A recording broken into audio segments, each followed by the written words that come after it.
आसमान में उस रात चांद भी न था। शायद मेरी नाकामयाबी से वो भी रूठ कर जैसे कहीं चला गया था।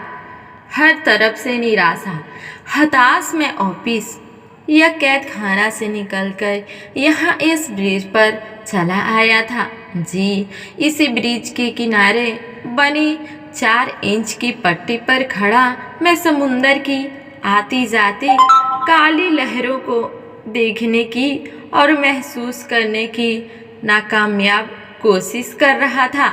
मेरी नाकामयाबियों में एक और नाकामयाबी जुड़ गई। आँखों के चारों ओर जैसे अंधेरा था और मन के भीतर उससे भी घना अंधेरा। अपने मन से हार आखिर मैंने उस पट्टी के आगे कदम बढ़ा ही दिया था कि अचानक उसकी आवाज़ कानों से टकरा गई। और कमाल की बात है, बढ़ चुके कदम अचानक ही रुक से गए। गोला खाओगे? मैं पलटा और उसी क्षण स्ट्रीट लाइन भी झगमगा उठी। कम से कम बाहर तो उजाला हो ही गया था। मैं हैरान सा उसकी ओर पलटकर देख रहा था और वो गोला खाने में मगन थी।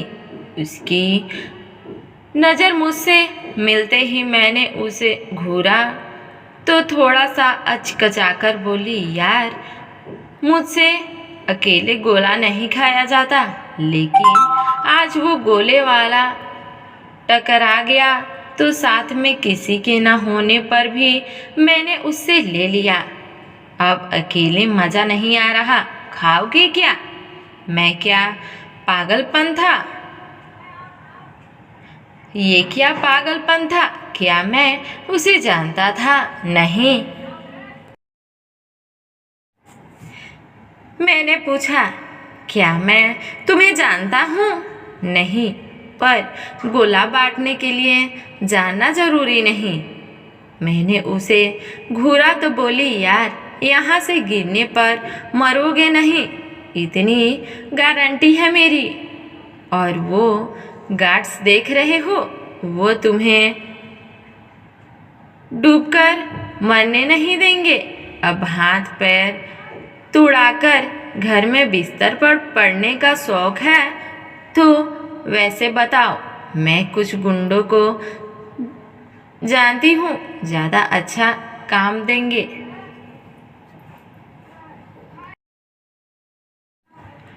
यार ये क्या बकवास कर रही थी वो? मैं ब्रिज पर खड़ा कभी भी कूद सकता था और इसे मजाक सूझ रहा था, पर कुछ तो था उसकी आवाज़ में जो रस्सी बनकर पैरों से चिपक गया था मेरे। नहीं कूद पाया मैं। नीचे उतरा तो मेरे हाथ में गोला पकड़ाकर वो आगे बढ़ गई। इसी गोले की तरह ही वो बस छू रही थी मेरी जिंदगी। बस धीरे धीरे यूं ही तो खत्म हो रही थी। मैं उस गोले को घूर रहा था और वो वापस मेरी ओर मुड़ गई। उसने मेरा हाथ थामा और लगभग मुझे खींचते हुए आगे बढ़ गई। अनजान लड़की जिसे न कभी पहले देखा था न ही जिसे मैं जानता था, उसका हाथ थाम के मैं न जाने किस हवा में बहे जा रहा था। मुझे कुछ खबर नहीं थी। वो मुझे अपने घर ले गई। मैं अब भी गाफिल ही था।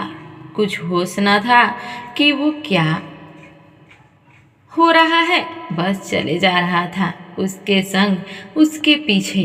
अगली सुबह जब आंखें खुली तो वो सामने बैठी कॉफ़ी बना रही थी। मेरी आंखें खुलते ही उसने मुझे गुड मॉर्निंग विश किया, जिसका कोई जवाब मैं न दे सका। मेरी सुबह, मेरी रातें, मेरी जिंदगी अब गुड मॉर्निंग कहाँ रह गया था। मेरी तरफ मुस्कुराते हुए उसने मुझे कॉफ़ी दी, जिसे लेते हुए मैं काफ़ी हिचक रहा था। सबसे पहले तो किसी अनजान वो भी लड़की के साथ। मैं यूं इस तरह आधी रात को उसके घर चला गया। मुझे एहसास करने के लिए इतना ही काफी था। मेरी असहजता को शायद समझ गई थी वो और बोली, इट्स ओके, तुम कॉफी पियो, इतना सोचने की जरूरत नहीं है। कॉफी पीते हुए एक बेहद ही जायज सवाल धमका। मेरे सामने कल रात क्या कर रहे थे? मैं इसी सवाल का इंतजार कर रहा था जैसे उसके पूछे और मैं फट पड़ा। मैं थक चुका हूँ। क्यों नहीं समझते वो कि मैं नहीं करना चाहता? ये नहीं होता मुझसे। मेरा दिमाग नहीं लगता इन सब में। ये आंकड़े, ये स्टॉक, ये पैसा नहीं है मेरी मंजिल, नहीं है मेरा सफ़र। क्यों नहीं समझ आता कि मैं उनकी राह नहीं बनना चाहता, नहीं बन सकता हूँ एक्चुअली।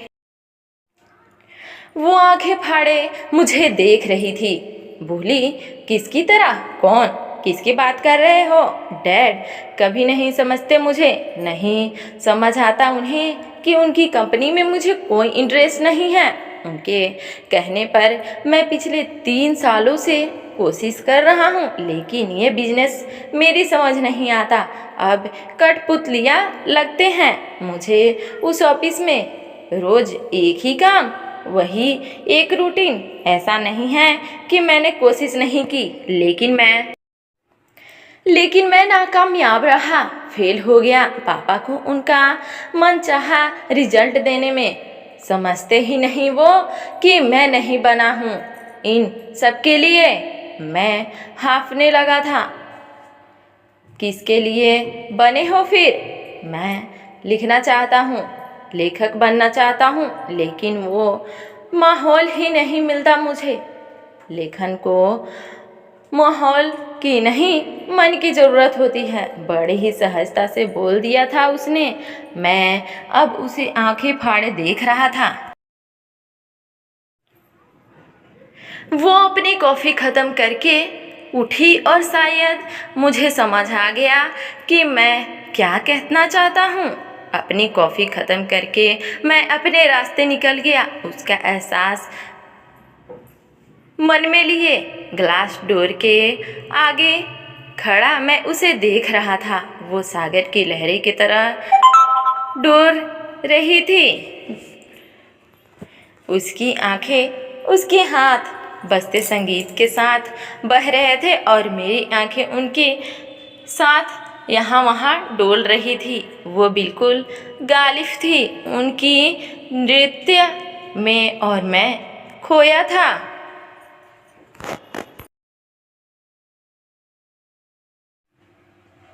मुझे अपनी भी खबर नहीं थी। चंद लम्हे बाद उनका हाथ पकड़ा। मेरे कंधे पर तो होश आया कि बाहर आ गई थी वो। कैसा था? बस एक सवाल पूछा उसने। मैं क्या बताता उसे कि कैसा था? बस नजरें झुकाकर सिर ही हिला सका। खिलाती उठी थी वो।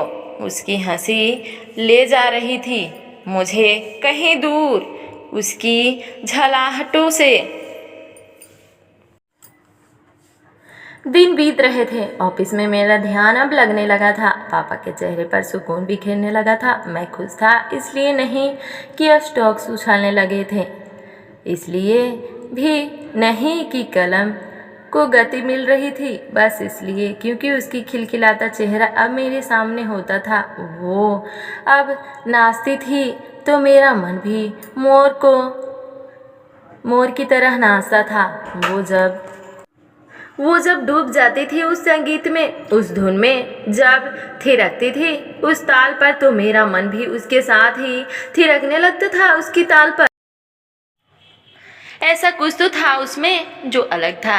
शायद उसकी चीज़ों को, लोगों को, जीवन को देखने का नज़रिया, या फिर शायद उसकी मौजूदगी ही जो सच्चाई से भरी थी, खुशमिजाज सी। वो जब भी मेरे करीब होती तो एक सुकून तो तैर जाया करता था हवा में। जैसे जब भी कभी सड़क पर होती तो उसका ध्यान कभी सड़क पर न होता, कभी आसमान को देखती तो कभी सर पर दौड़ती गाड़ियों को हमेशा कहती, ये सड़क कभी थकती नहीं ना।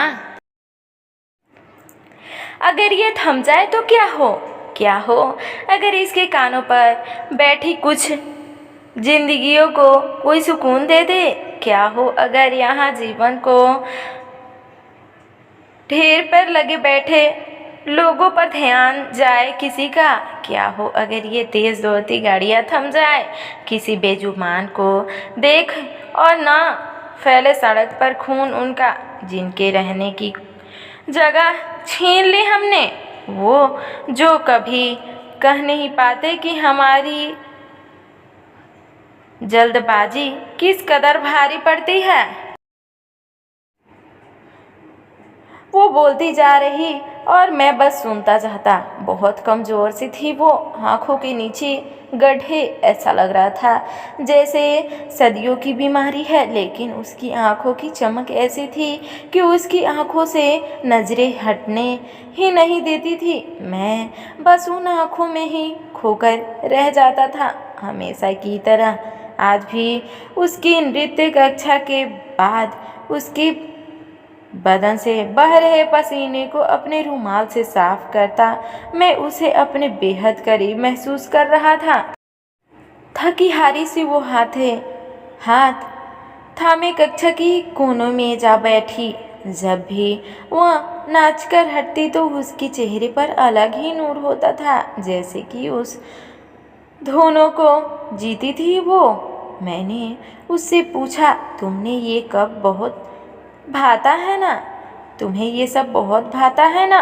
बहुत आंखें चौड़ी करते हुए वो बोली, बेहद दीवानी हूँ मैं संगीत की।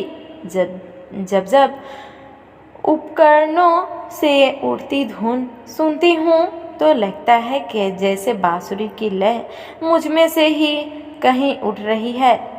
जब ढोल पर थाप पड़ती है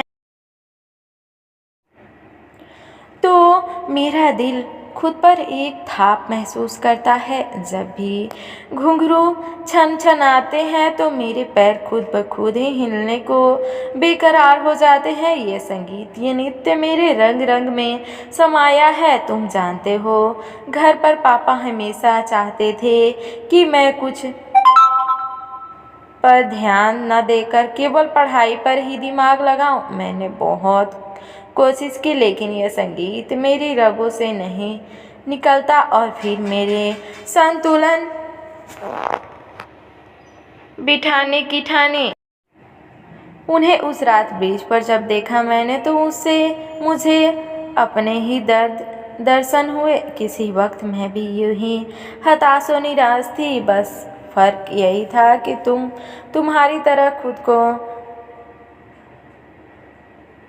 गंवा देना मंजूर नहीं था मुझे। बड़ी मुश्किल आई इस संतुलन को बिठाने में, लेकिन बाएं न सिर्फ अपना सपना पूरा करने की तरफ कदम बढ़ाती हूँ बल्कि अपने पापा की आंखों के ख्वाबों को भी पूरे करने की कोशिश में हूँ। इसलिए कहती हूँ, माहौल नहीं मन महत्व रखता है।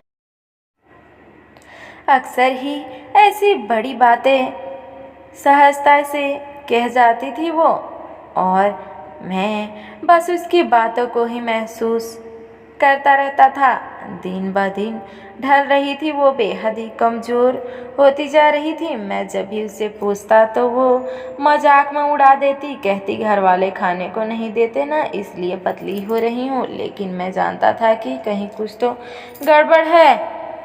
बेसुध सी नाचती वो जब हाँफने लगती थी तो पूरा चेहरा उसका ढलता जा रहा था। आंखों की चमक जैसी अब खोने को जा रही थी। धीरे धीरे वो अब पहले जैसी नहीं रहती जा रही थी। मैं जिद करता कि चलो डॉक्टर के पास चलो, लेकिन वो हमेशा ही मेरा हाथ पकड़कर मुझे दूसरे ही दिशा में खींच ले जाती। मैं चाहता भी कुछ नहीं कर पाता था। उसे बड़ी संजीदगी से वो अपने नृत्य साधन में रमी हुई थी। उसका एक ही सपना था खचाखच भरे हॉल में वो सबके सामने अपना नृत्य प्रस्तुत करना चाहती थी, लेकिन उसके सपने पूरे होने में कसर थी और उसकी वजह थी पैसा। न ही इतना पैसा था कि खुद अपने लिए कुछ कर पाए। वो कुछ कहती तो नहीं थी, लेकिन आंखें उसकी खामोशी सब कुछ बोल जाती थी। एक दिन मैंने उसे अपने करीब बैठाया, उसके बालों को मैं हाथ फेरता रहा। उसके चेहरे पर मुस्कुराहट उभर आई, शायद उसे अच्छा लग रहा था। आज बहुत वो थकी हुई से लग रही थी। शायद जब अपने मेहनत का कोई सकारात्मक परिणाम न मिले तो थकावट तारी हो ही जाती है। मैंने उसके सिर पर उठाते हुए देखा तो बड़ी ही सहजता होकर बोली, क्या मैं कभी अपना सपना पूरा नहीं कर पाऊंगी? मैंने उसे बहलाते हुए कहा, अरे ऐसा क्यों कह रही हो? तुम जरूर कामयाब होगी, देखना। मुझे गहराइयों से देखती बोली, तुम जानते हो पैसा बड़ी बुरी चीज़ है, अक्सर काबिलियत से मौके छीन लिया करता है। उसकी बात सुनकर मैं सन्न रह गया। जानता था कि भ्रष्टाचार सब जगह फैला है, लेकिन जब तक किसी बहुत करीबी के साथ न हो, हमें फर्क कहाँ पड़ता है। उसी के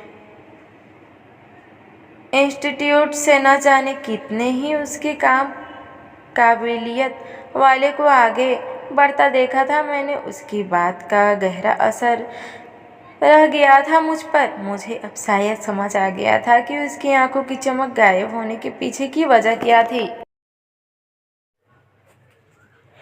मैंने पापा के सामने अपनी बात रखने की हिम्मत पहली बार जुटाई थी। शहर में होने वाले एक डांस कंपटीशन को हमारी कंपनी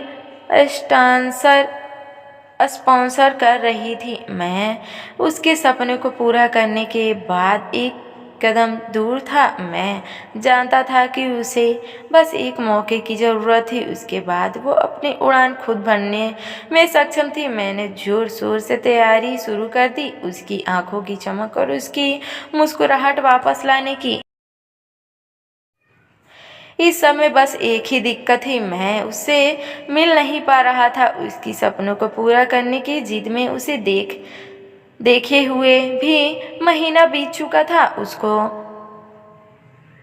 बता न सका था कि ये सब उसके लिए ही कर रहा हूँ। उसकी आत्मसम्मान को गिराकर उसके सपने नहीं पूरा करना चाहता था। अक्सर मुझसे उलझ जाया करती थी, क्यों समय नहीं दे पा रहे हो मुझे? और मैं बस मंच पर थिरकते उसके कदमों को सोचकर मन ही मन खुश हो लेता था और उसको बिजी हूँ कहकर टाल देता था।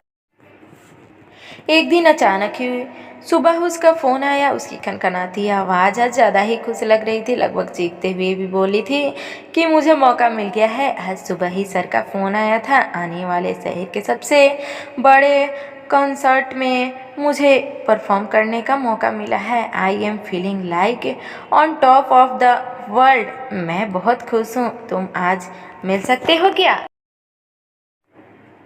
मैं बस पीछे दीवार से सिर टिकाकर ही रह गया था। ये खुशी, ये खनक ही तो मैं सुनना चाहता था। आज आखिर मुझे वो मिल ही गया था जो मैं चाहता। उसकी कदम थिरक रहे थे। आज फिर बेसुध होकर वो नाच रही थी उस बड़े से हॉल में।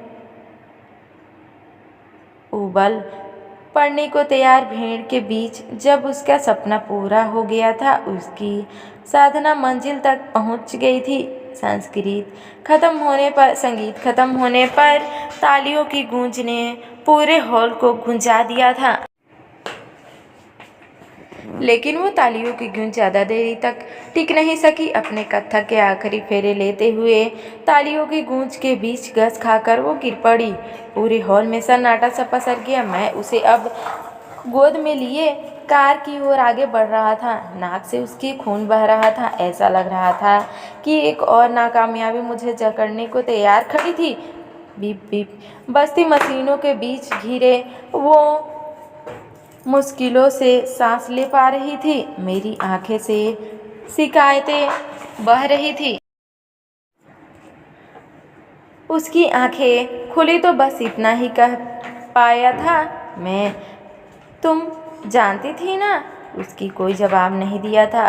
अब भी मैं समझ गया था क्यों किया ये सब। तुम जानती थी कि तुम्हारे लिए ज़्यादा चलना भी कितना खतरनाक है, फिर ये सब करने का रिस्क क्यों लिया। कांपते होठों के साथ बस यही कह पाई कि मेरा सपना अधूरा कैसे छोड़ देती मैं। जानने से पहले जीना चाहती थी मैं, बस इसलिए अब सुकून से मर सकूंगी। तालियां। रिकॉर्डिंग तो हो गई होगी ना। उनकी बुझी आंखों में भी चमक उतर आई थी।